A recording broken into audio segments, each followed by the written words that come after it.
Hey everyone, welcome back. We are now going to start discussing magnetism. Very, very important topic. Without magnetism, we would not have any electricity in our homes. We would not have microphones or speakers or many, many other things that we use very, very often in our daily lives. So let's go ahead and discuss magnetism. Number one, what you have to do today is you have to be able to explain magnetic fields and what causes them. You have to be able to, 2, explain poles of magnets and how they interact. 3, you'd have to explain and draw magnetic field lines.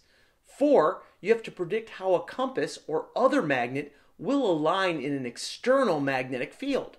5, you have to predict the magnitude and direction of the magnetic force on a moving electric charge in an external field.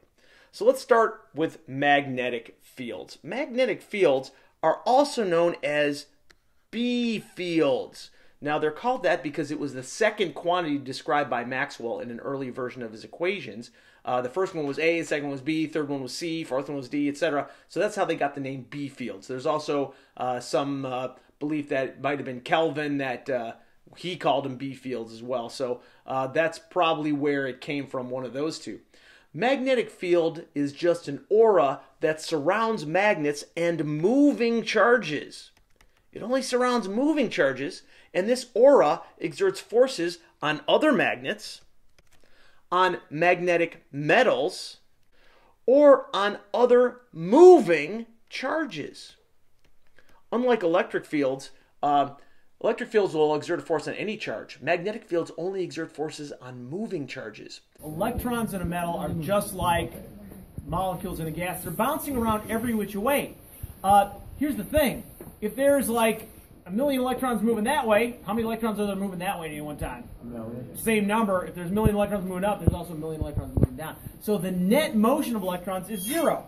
So you'll notice that this is a copper wire, which is not a magnetic wire. You'll notice that this magnet, there's no visible effect there that it has. Now what I'm going to do is I'm going to connect this to a battery, so there will be a current. There will be a net motion of charge in the wire, and then watch what happens now. Now, what I'm going to do is I'm going to try to hit it at its resonance frequency so it's very obvious. Can you guys see the motion there?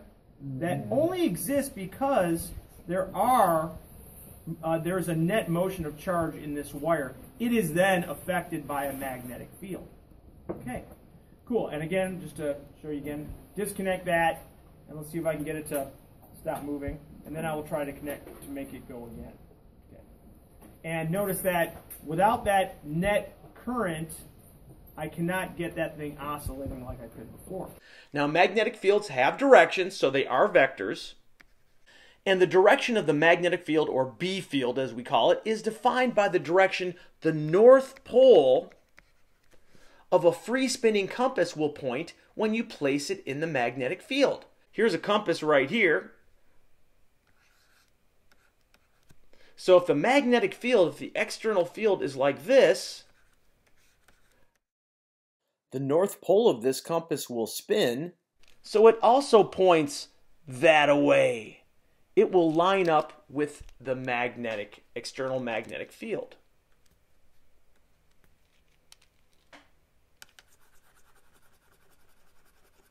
On this one, the arrowhead is the north pole of this magnet right here of the compass.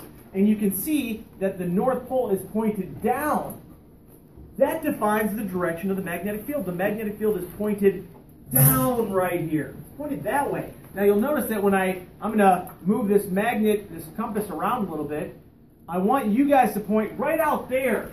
Which way is the magnetic field pointed? Let's go ahead and everyone point that direction.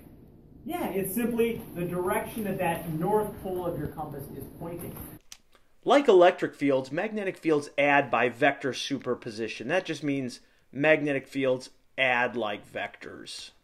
The unit of magnetism is 1 Tesla, named after the famous physicist and engineer Nikola Tesla. The symbol for that is capital T. 1 capital T is 1 Tesla. And that is simply the units break down to 1 Newton per Coulomb times meter per second on the bottom here.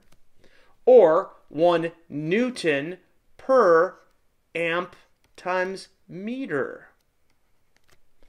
And a Tesla is simply the strength of a magnetic field which will exert a force of 1 Newton on a charge of 1 Coulomb moving at, check this out, 1 meter per second.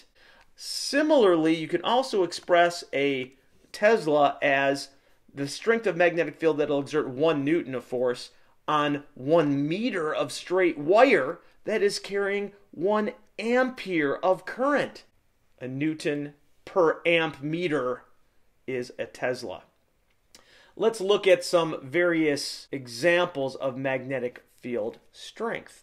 Here's the source of the magnetic field, and right below it, how much the magnitude is in Teslas. A magnetic audio tape, and these are disappearing from, but this is how we used to listen to music when I was a kid. Right next to that tape, the magnetic field strength is about 24 times 10 to the negative 6 Teslas. That's 24 microteslas, pretty small. The Earth's magnetic field in West Bloomfield, that is 54 microteslas. Still a pretty small magnetic field. A refrigerator magnet is 5/1000ths of a Tesla. A bar magnet is 100th of a Tesla near the poles. If you have a loudspeaker magnet, those are big, and right in the coil gap where that coil lives, you can get up to a Tesla of magnetic field. If you go into an MRI, which is a magnetic resonance imaging unit, so they can see inside your body, inside that machine, the magnetic field strength gets up to about 1.5 Teslas. Now, if you are a scientist working in a laboratory, we don't have any this strong, but a superconducting lab magnet can get up to 30 Teslas. And we can do all kinds of fun things with these super powerful magnets, like figure out what particles emerge from a collision of many subatomic particles. So that's how the LHC, the Large Hadron Collider, works with one of these, probably a much, much stronger field than that. They got some of the biggest magnets in the world there. All magnetic fields, 100% of them, are caused by moving charges, even in permanent magnets. Those permanent magnets are caused by aligned electron spins. When the electrons are spinning on their axis, that is like a moving charge. So that causes a magnetic field. We'll talk more about those permanent magnets and what causes the magnetic field in them later.